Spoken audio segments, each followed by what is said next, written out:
1 ही केवळ एक परिषद नव्हती, तर सायबर सेफ इंडिया या ध्येयाकडे वाटचाल करणारे एक महत्त्वपूर्ण पाऊल होते. ॲडव्होकेट चैतन्य भंडारी, धुळे प्रतिनिधी गोकुळ देवरे. शहरात पार पडलेली सायबर कॉन्क्लेव्ह 1 ही मिशन सायबर सेफ खानदेशी राष्ट्रीय पातळीवरील परिषद मोठ्या उत्साहात आणि यशस्वीपणे पार पडली. ही परिषद सायबर कायदा आणि सायबर गुन्हे याबाबत जनजागृती करण्याच्या उद्देशानं सायबर अवेअरनेस फाउंडेशन आणि सायबर क्लॉक डिजिटल लीगल सर्व्हिसेसचे संस्थापक ॲडव्होकेट चैतन्य भंडारी यांनी आयोजित केली होती. या परिषदेचे प्रमुख पाहुणे म्हणून माननीय न्यायमूर्ती सारंग कोतवाल, श्रीकांत धिवरे, पोलीस अधीक्षक धुळे, किशोर काळे, अपर पोलीस अधीक्षक डॉक्टर DY तवर आदी उपस्थित होते. माळी sir, my young friend Chaitanya, DGP Sahib, Dandekar Sahib from Pune, and your friends. Friends, we literally are living in an interconnected world. Internet and virtual reality, they have dominated our lives so much that they are deciding how we are behaving, how we are thinking. And the negative part of this is we are now facing a huge crisis of cyber crime, and this is the biggest challenge of our generation. We are continuously bombarded with cyber fraud, cyber crimes, and we are continuously hearing terms like ransomware, then deep fake, then malware, then generative AI, social bots, and things like that. Our government have introduced 2 helpline for this, and for Maharashtra Cyber Branch is the apex body which controls all these cyber crimes and in its investigation. Our government, Maharashtra government, is the first state where in every district a police station, a cyber police station was initiated in 2015, and so in Dhule also we have a cyber police station. As far as Dhule is concerned, as rightly said by DGP Sahib, around 1956 complaints were received in 2024, and almost 90% of these cases were taken to its logical conclusion. And if we take the category wise, if you analyze it, number 1 was, Mali sir was just asking me कि fraud किस चीज में ज्यादा है, तो number 1 was online transaction, second was hate crimes. Friends, awareness is the only mean through which we can control this cyber crime and cyber fraud. So I am really thankful to Chaitanya for having this Conclave 1.0 here, and I also support his all the mission he has started to save Khandesh from these cyber frauds. Thank you.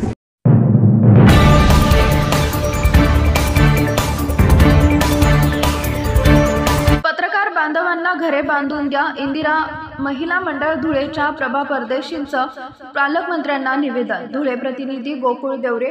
Dhule शहरासह जिल्ह्यातील सर्वच पत्रकार बांधवांना जिल्हा नियोजन समितीच्या निधीतून घरे बांधून द्या.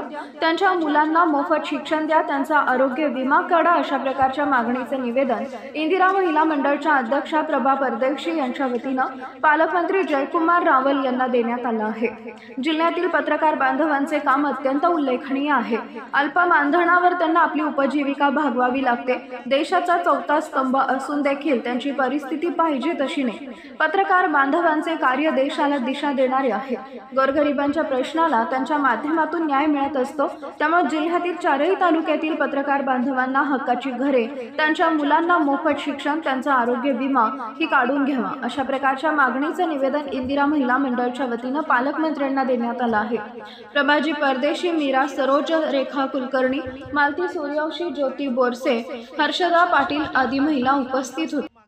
आज आपले राज्य शिष्टाचार मंत्री आणि आपले शहराचे लाडके पालकमंत्री आदरणीय जयकुमार भाऊ रावल साहेब हे एका मीटिंग संदर्भात आले असता आज त्यांना आम्ही एक अशा आशयाचे निवेदन दिले की धुळे जिल्ह्यातील 4ही तालुक्याचे जे माझे पत्रकार बांधव आहेत जे उन्हातान्हात फिरत असतात आणि देशाचा तो 4था स्तंभ आहे. दुसरं असं की ते प्रत्येक अनाधिकृत वस्तूला वाचा फोडण्याचं काम करत असतात. त्यांच्या वाचामुळे अनेकांचे जीवन अनेकांना न्याय भेटत असतं. अशा माझ्या पत्रकार बांधवांना जिल्ह्यात 4ही तालुक्यातील जेवढे पत्रकार बांधव आहेत त्यांना आपले हक्काचा निवारा करून देण्यात यावा आणि त्यांच्यासाठी शासकीय पद्धतीने त्यांच्या कारकिर्दीमध्ये कायमस्वरूपी घर बांधून देण्यात यावे अशी आज आम्ही त्यांना मागणी केलेली आहे.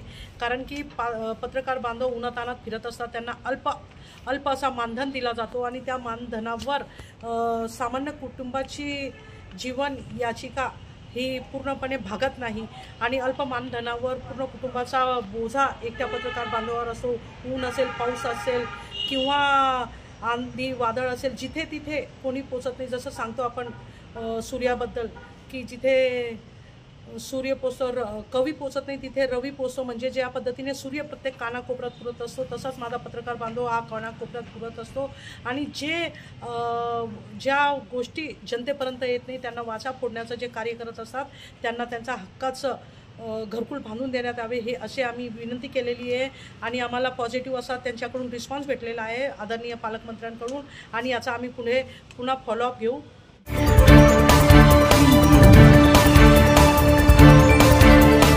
मुंबईतील विलेपार्ले येथील जैन मंदिर पाडणाऱ्या हुकुमशाही तानाशाही कृतीस निमगुळचे जैन बांधव सोबत अजैन बांधव यांनी मुख्यमंत्र्यांना पोस्ट कार्ड पाठवून संताप व्यक्त केला. धुळे प्रतिनिधी गोकुळ देवरे.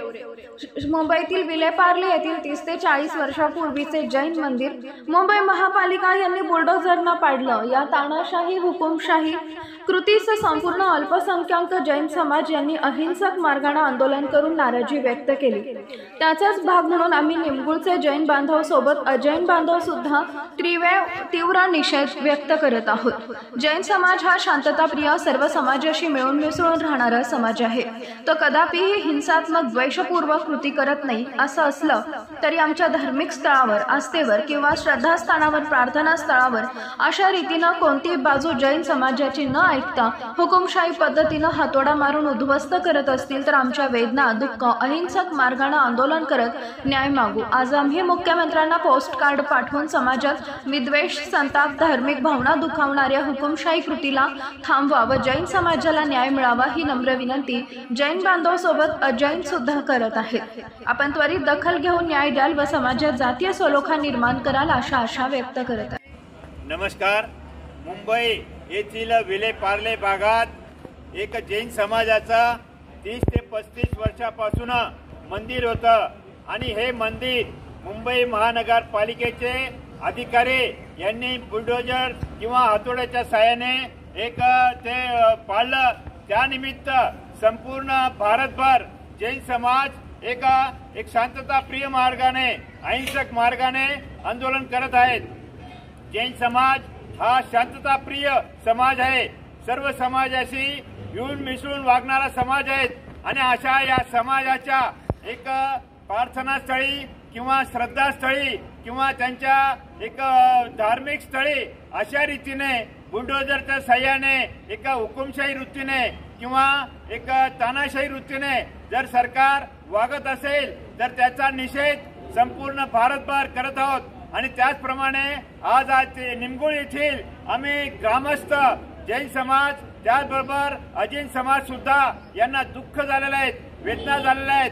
अशा प्रकारे कुणी अशा रीतीने प्रार्थना स्थळ वगैरे त्याच्यावर कारवाई करू नये, हुकुमशाही वृत्तीने वागू नये.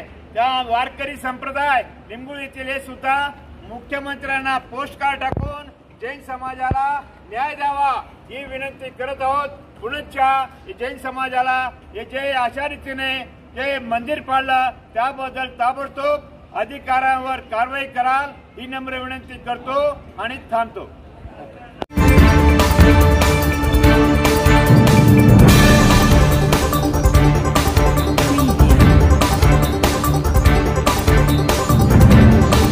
व्हॉट्सअपवर अज्ञात नंबरवरून फोटो किंवा व्हिडिओ येत असेल तर डाउनलोड करू नका. ॲडव्होकेट चैतन्य भंडारी, धुळे प्रतिनिधी गोकुळ देवरे.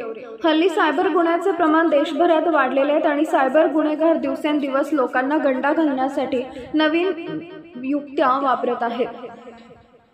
हल्ली सायबर गुन्हेगारांनी व्हॉट्सअपच्या माध्यमातून नागरिकांना फसवण्यासाठी सुरुवात केलेली आहे. जसे की एखाद्या व्यक्तीला व्हॉट्सअपवर एका अज्ञात नंबरवरून फोटो किंवा व्हिडिओ पाठवण्यात येतं आणि जर त्या व्यक्तीनं तो फोटो किंवा त्यांच्या मोबाईलमध्ये डाउनलोड केला तर त्यांचे बँक खाते रिकामे होऊ शकतात. याचं कारण असं की ज्या व्यक्तीनं त्याच्या मोबाईलमध्ये अज्ञात व्यक्तीकडून आलेले फोटो डाउनलोड केले तर ते फोटो एका मॉलवेअर किंवा व्हायरस होतो. त्या व्हायरसद्वारे तुमचा मोबाईलचा खाजगी माहिती सदरील सायबर गुन्हेगाराकडे सहजपणे पोहोचते. म्हणून नागरिकांना ॲडव्होकेट भंडारी यांनी आवाहन केलंय की जर आपल्याला अज्ञात नंबरवरून फोटो किंवा व्हिडिओ आला असेल तर ते डाउनलोड करू नका. व्हॉट्सॲपमध्ये ऑटो डाउनलोड ऑप्शन कायमस्वरूपी बंद ठेवा. सर्वप्रथम खात्री करा की सदरील अज्ञात नंबर हे कोणाचे आहे आणि जर आपल्यासोबत काही सायबर फ्रॉड झाले असतील तर आपण 1930 किंवा 1945 या टोल फ्री नंबरवर आपला संपर्क साधावा. माझं नाव ॲडव्होकेट चैतन्य भंडारी आहे. व्हॉट्सअपद्वारे नागरिकांना फसवण्याची नवीन पद्धत, नवीन कला या सायबर गुन्हेगारांनी आता शोधून आणली आहे. जसं एक रॅन्डमली तुम्हाला एक अज्ञात नंबरद्वारे फोटो किंवा व्हिडिओ मेसेजेस काही येत असेल तर जर तुम्ही ते डाउनलोड केल्यानंतर तो फोटो जो असेल त्या फोटोमध्ये एक मालवेअर असेल. मालवेअर म्हणजे एक व्हायरस असतो. तो व्हायरस तुमच्या फोनमध्ये इन्स्टॉल होतो. तुमची खाजगी माहिती असेल, तुमच्या बँकेसंदर्भातली जी माहिती असेल ते सायबर गुन्हेगार चोरतात आणि तुमचं बँक खाते रिकामे करतात.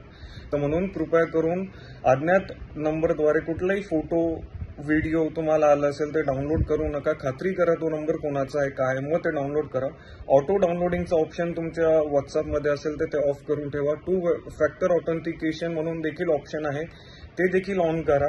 आणि अज्ञात नंबरद्वारे कुठल्याही प्रकारे काही मेसेज, व्हिडिओ कॉल त्याला प्रति उत्तर देऊ नका. जर आपल्यासोबत काही सायबर फ्रॉड झाला असेल तर 1930 आणि 1945 या नवीन टोल फ्री नंबरवर संपर्क साधा. जय हिंद.